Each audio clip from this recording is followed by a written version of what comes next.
Hi, this is David Mastio, California editor for the Center Square, and this is California in Focus. As always, I'm joined by Kenneth Schrupp, a California reporter for the Center Square. Today we're talking about declining enrollment in California schools. Kenneth, how widespread is the loss of students? Well, California has had 6 years of public K-12 enrollment decline. That's going all the way back to the 2016-2017 school year. A new analysis has found that over 1,400 California K-12 schools have lost more than 20% of their students since the pandemic, which suggests that schools all across the state are failing to attract and maintain students like they used to. Is this the worst in the nation? This is the worst in the nation, which should be unsurprising given that we're the largest state in the nation. But this issue does highlight how the state's low birth rate, high outmigration, and parents just pulling their kids out of the public school system is going to be impacting state K-12 spending and finances. Where are the schools that are losing students? Naturally, there's a very high concentration in the biggest, bluest cities in California. Of the over 1,400 schools with this decline, 125 are just in LA Unified School District, the second largest school district in the nation. But more surprising is that this seems to have spread to the communities around them that traditionally did experience higher growth rates, like places surrounding the city of Los Angeles. What does this mean for school budgets? School budgets are based on enrollment and attendance. So if you have fewer students enrolled in your school and attending your school, you're going to have less funding. This is part of the reason that something called transitional kindergarten was created. If you were to look at demographics in California and see what was going to be happening with the number of children actually being born or even people coming into the state, there was either going to have to be a significant reduction in the number of teachers, or you could take the creative approach of just creating another grade so you can keep all your teachers and maybe even hire more. Is California going to be focusing on having better teacher-student ratios? Is that part of what's going on here? Yes. So one way for them to maintain and even grow the number of teachers, even as you have major enrollment declines, is to A, create a whole new grade, which they've done, and B, call for a lower teacher to student ratio. However, it's not really clear whether or not the number of students per teacher has the kind of a cost effect compared to just changing what is taught and how it's taught.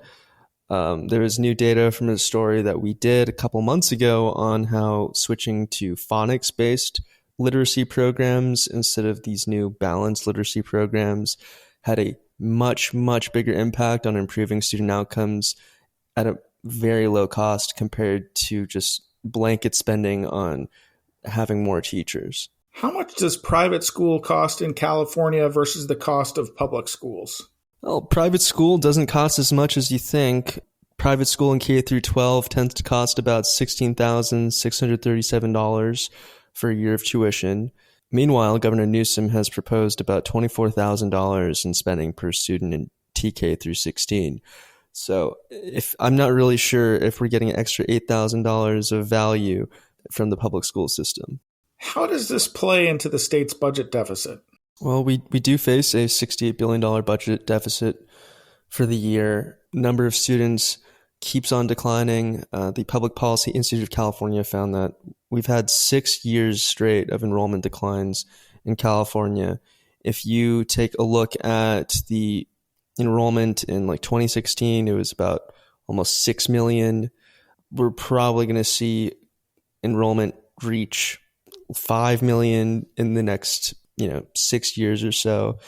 And the school system is going to have to make major changes. But this has huge implications for the future just beyond the immediate budget and immediate school budgets and hiring. If you just keep having a smaller and smaller number of these students who are the future workers, and a growing class of people who are over 65 and retired and on benefits, state finances are going to collapse. I'm David Mastio with the Center Square, and we've been talking with Kenneth Schrupp, California reporter for the Center Square. You can read his work at thecentersquare.com. Thank you for listening to California in Focus, and please subscribe to our podcast. Are you tired of news that puts politics over people? At the nonprofit Franklin News Foundation, we believe in putting people over politics by delivering nonpartisan news and audio content that serves you, the American taxpayer. With Franklin News Foundation, you can read fact-based, state-focused news for free at thecentersquare.com. You can listen to civil, balanced conversations between policy experts through our podcast network at americastalking.com. Or you can get in-depth news on K-12 education spending, curriculum, and school safety at chalkboardnews.com. It's all free through Franklin, where we put you, the American taxpayer, first in every story, episode, and conversation. And it's only possible through our supporters. Together, we can produce content that puts people over politics and brings Americans the news they deserve. Become a supporter today at franklinnews.org/donate. Once again, that's franklinnews.org/donate.